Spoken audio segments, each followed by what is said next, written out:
Hello and welcome to AZ on WX 101 FM, coming to you live from a parked car. We're not moving. Today's topic is, can it wait? Making that decision between impulse and waiting. For some people, acting on impulse, they might describe themselves as impulsive, but if you think about it, everybody is kind of a little bit impulsive because of the thousands of decisions that we make every day. We put one foot in front of the other, we don't curse at that person, or we actually decide to wake up and go to work.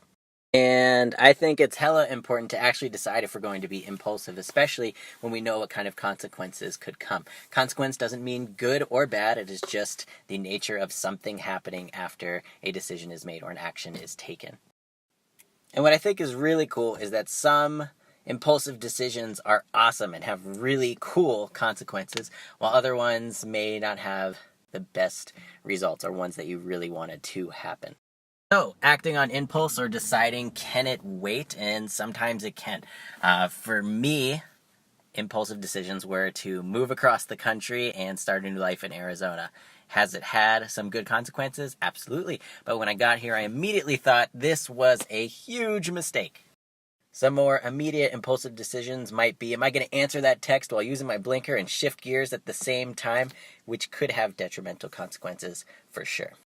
Or better yet, some people that I've interacted with have said, do I talk to my ex? Like their impulsive decision is to immediately text that person and say, I miss you, or whatever it is.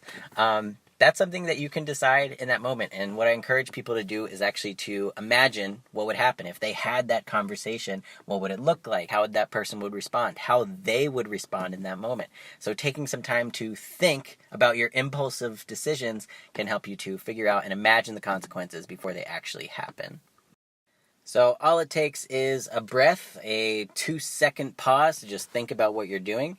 And even in that 2 seconds, you can probably imagine an entire scenario going completely awry or going exactly how you wanted it to go. So thank you for tuning into AZ on WRX 101 FM and talking about impulsive decisions, how people are a little bit impulsive in everyday interactions, and how you can take those 2 seconds to pause before you actually make some kind of emotional reaction or emotional decision. Before I go, one impulsive decision that I do not regret by any means is buying this ladies tank top that says, feed me tacos and tell me I'm beautiful. I've recorded this like 3 times. But anyway, it's okay to be slightly impulsive for sure. Just think about the consequences, what's going to happen after you make a decision. And take those 2 seconds to pause if it's an important one. And if it's not, just buying an awesome tank top that'll help you work out and get those muscles you've always wanted. Thank you for tuning in. Hope you have a great evening, and thanks for watching.